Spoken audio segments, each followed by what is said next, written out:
Hey, it's me, SK Nicholas, writer, author, failed painter, failed lover, and general all-round bum. I should really kind of create an online dating kind of profile and just put that on there, or just put it on the back of my next book. Be truthful, be honest, cut the bullshit. Another video that I'll make. I've selected a piece that I'll do a read from the second journal. Um, I've got a word, a theme that I want to sort of just touch upon. I've touched upon it sort of in the past. It's to do with memories. Obviously my own memories and how I kind of incorporate them into my writing. In the second journal, when I talked and discussed memories, they were always the big moments. They were in the second journal. A lot of it, not all of it, but a lot of the content. See, I cut my hand for that. Disgraceful. Um, a lot of the content of the second journal comes from sort of memories of my life. Obviously a lot of it is to do with relationships. Damn lovers, it's clues in the title. um but yeah, when I was creating the second journal, when I was obviously writing the original blog pieces, and then when I was editing it, I was going back and I was reflecting on relationships, certain relationships in particular, and I was kind of just sort of plucking out the big memories, the big moments, and they typically tend to be, the dates, the fights, the beginning of a relationship, the end of a relationship. Those kind of moments that sort of just always sort of stand out when we typically kind of reflect on past relationships, and obviously in life in general. And it's something we do, isn't it? Whenever we reflect, we always go back to the key moments, the key moments that sort of jump out. And in the second journal, that's what I did. I went back and I focused on those key moments that were just very sort of prominent in my mind. Um, but in terms of how I approach memory in my current writing, is I've tried to look beyond those immediate kind of memories, and I've tried to focus on the more sort of overlooked ones. I guess in a sense, the more mundane memories. And it's really tricky, and it's really sort of, it's quite moving, really, because as I said, when you focus on the big moments, you've done that so many times in your life, and you're quite familiar with them. And yeah, you kind of, you know what to expect when you go back and you think about certain people and certain sort of events. But one thing I've been fascinated with is looking at the overlooked moments, the more mundane moments. Because when we think about it in our lives, we we have hundreds upon thousands of memories of times where nothing really particularly sort of big happened, you know. and and it's strange, isn't it, how we kind of, so much of our life is just forgotten about. We, stuff happens and we forget it, and we just focus on those big moments. But that we each and every one of us have thousands upon thousands of days of our lives where not much happened. But I've been focusing on them recently, and obviously the ones that are really connected with love, because that's, again, damn lovers. And there's something incredibly sad when I go back and I think about a relationship, and I find myself just concentrating on a small memory. It could be a memory of going to the fish and chip shop with a lover. It could be a memory of going into a pet store. It could be a memory of again, just, I don't know, just walk into the shops at the bottom of the road. And again, on the face of it, nothing really happened. There was nothing, there was no fight at the end of it. There was no twist, there was no turns. Just a very kind of ordinary, mundane memory. But within those memories, there's a stillness. And I find those that kind of stillness is very poignant because it's just this natural stillness. You imagine, each and every one of us can go back and think about going to a fish and chip shop with a lover, walking hand in hand to that fish and chip shop, and we feel, oh yeah, the weather was a bit drizzly, blah blah blah. And for me, nothing amazing happened, but there's a stillness. There was this sort of perfect equilibrium that existed in that bubble of time and space. And we forget those moments so often because, again, they don't appear to hold much worth, because, again, nothing big happened at the end of it. There was no revelation. But I've become quite obsessed, with those poignant, still moments because there was something just so natural about them. And that's what I'm doing in my recent work. I'm attempting to tap into those kind of those little bubbles of time and space that aren't about the fights, the dates, etc. They're more about those kind of those really quiet moments. And that's been my recent obsession. I want to look beyond the immediate, and I want to focus on those things that are so often forgotten. Um, Again, it's very sad actually when you go back and you remember those moments. It's very sad when you go back and you find yourself thinking about those times and places that again you'd really overlooked, and you suddenly think, shit, that was 5 years ago, that was 7 years ago, that was 2, 3 years ago. And there's always there's a sadness, and you think, God, I wish I could go back and just exist in that perfect little bubble. Nothing amazing happened, but there was just that stillness, and I didn't appreciate it at the time. I don't think we often do we? We never seem to appreciate things when they happen, especially the ordinary moments. And it's only as I myself have gotten older that I've suddenly started to remember those moments, and I suddenly think, God, I need to capture them. I need to put them down into words, because otherwise they'll be forgotten about. And if I don't capture them, nobody else will. But it's a challenge because in the second journal, those moments again were the big moments, and they're etched into my brain, my frazzled brain. Whereas trying to remember and trying to capture those more mundane moments, those more mundane memories, is a tricky little beast.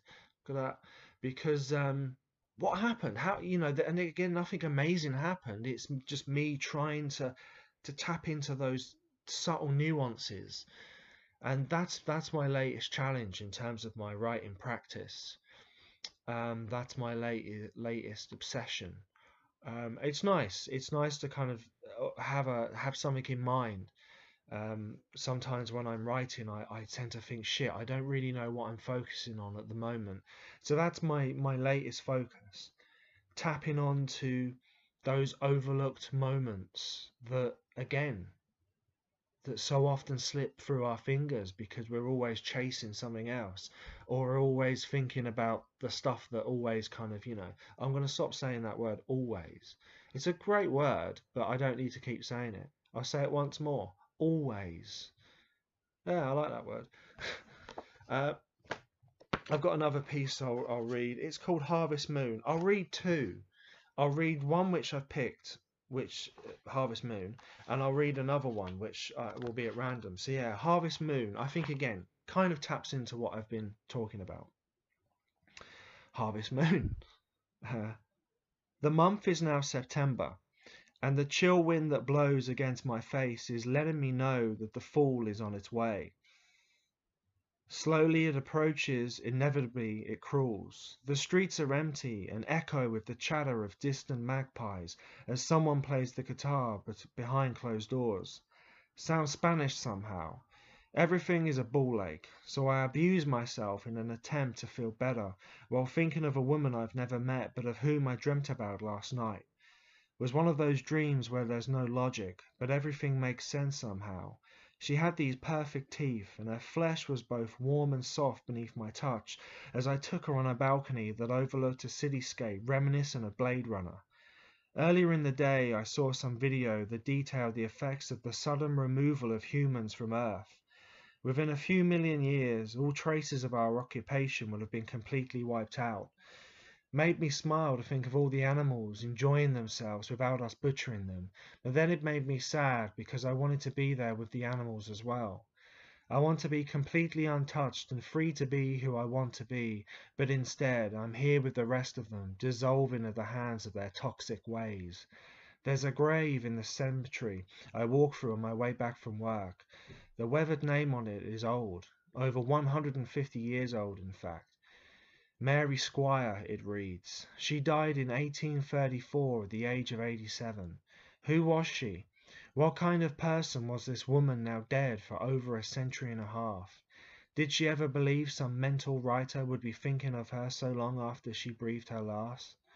Did she ever touch herself while looking up at the stars in the glory of her youth? I do hope so. So yeah, those moments that, the Blade Runner, those moments like tears in the rain, they just fade. God, I'm such a happy soul. um, yeah, what else can I read from this great book? Competitively priced. I look tired as well. I am tired. I need a bath. I always need a bath. Here we go. I've got one. Um, it's slightly rude, I think, but isn't everything.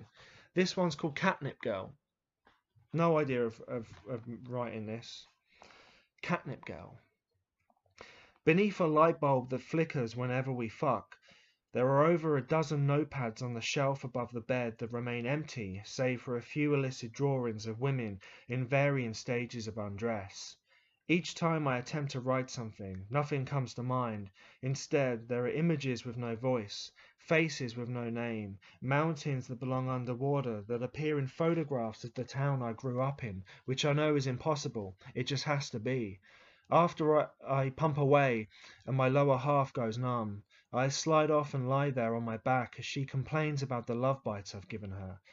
Getting up and studying herself in the mirror, she howls with agitation at the sight of them all over her neck, yet I can't help but laugh.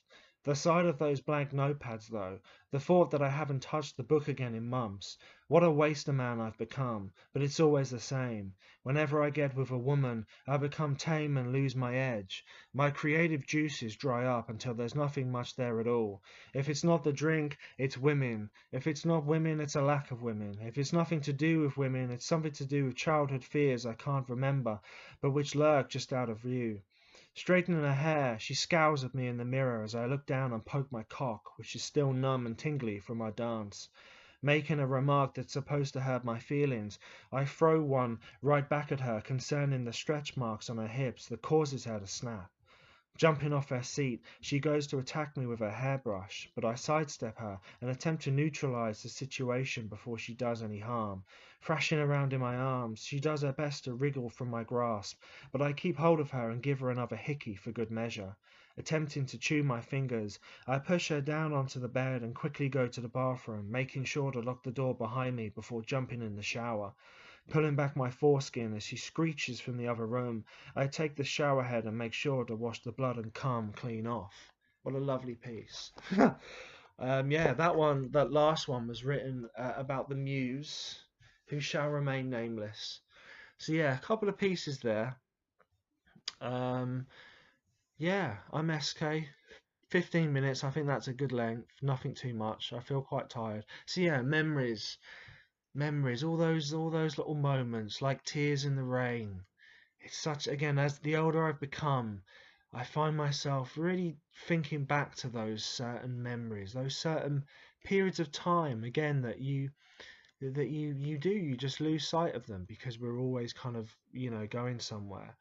And it's weird when you do focus on them, when you do take the time to remember those little bubbles of time and space. It always leaves me feeling very strange, very kind of sad, but at the same time they happened, and I think you've got to feel proud of that. And if I can put them into words, if I can try and tap into that stillness, then I would have done a good job, and hopefully I would have given people something to read.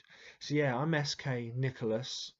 Um, I don't know when I'll put this video out, but yeah, I hope you've enjoyed watching it.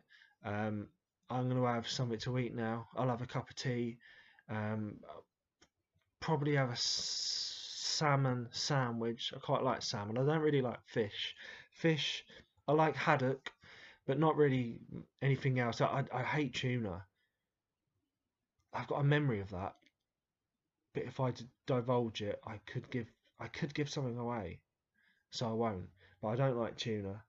Um, I'll have salmon sandwich, a salmon roll, with green tea. Probably have a Red Bull at some point, sugar free. At least that's something. Um, and then I'll do some editing. I wrote a piece last night. I can't remember what it was about off the top of my head.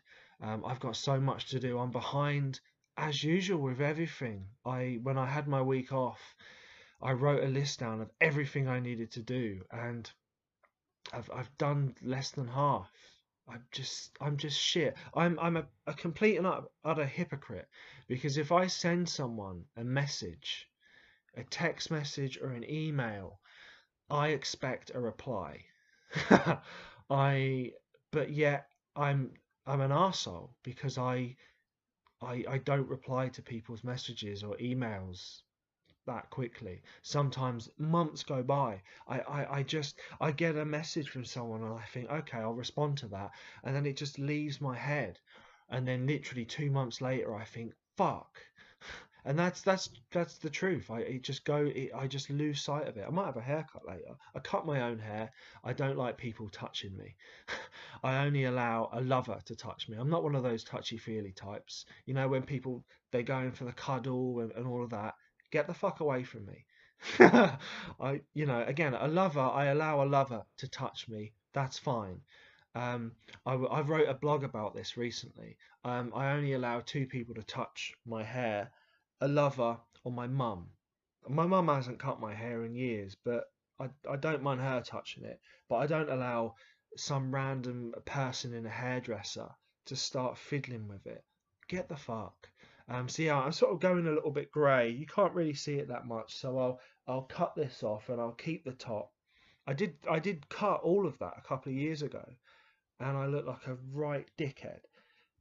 I look like a dickhead anyway, but even more so. So I'll trim my hair after that. I'll attempt to write. I'll attempt to sort of do stuff that I need to be doing, but I'll probably forget. Um, I'm gonna watch The Walking Dead, the end couple of episodes of season 7, and then the first episode of season 8. I've got Game of Thrones up there that I need to watch. I can't. I just everything. There's a quote by someone that's helpful, but there is a quote by someone. He wrote the cartoons. Fuck, I can't remember, but he wrote something. There was a guy once that wrote something, and he basically said that he's so far behind everything that he'll never catch up, and therefore he'll live forever. I will live forever, because I've just got so much to catch up with. Yeah, I was going to tie this in at a tight 15 minutes. Fuck it, I'll go up to 20. As I said, 20's the new 10, and 10 was a new hour. So yeah, that's my day planned. I can't wait to have a bath. There's a spider in the bath though. It's only a small one. It's only sort of like minute, but I don't know what to do. I don't want to kill it. I kill big spiders if I have to get near them somehow, but a small spider, I don't like killing them because I feel bad. But I'm thinking, well, shit, how do I get rid of it? I guess I could put the glass and the cardboard, but it's in a bath, so then the curvature, I'm really screwed. I don't want to drown it, but I've got to have my bath. If I don't have my bath, I'll just feel achy and I'll feel bad inside. I feel dead. I'll feel like a black hole. So yeah, second journal's out. Pick up a copy. Signed copies available if you want. friends forever. I'll follow you wherever through time and space. My name's SK Nicholas. I hope you're doing all right. Keep those memories alive, because otherwise nobody else will keep them alive for you.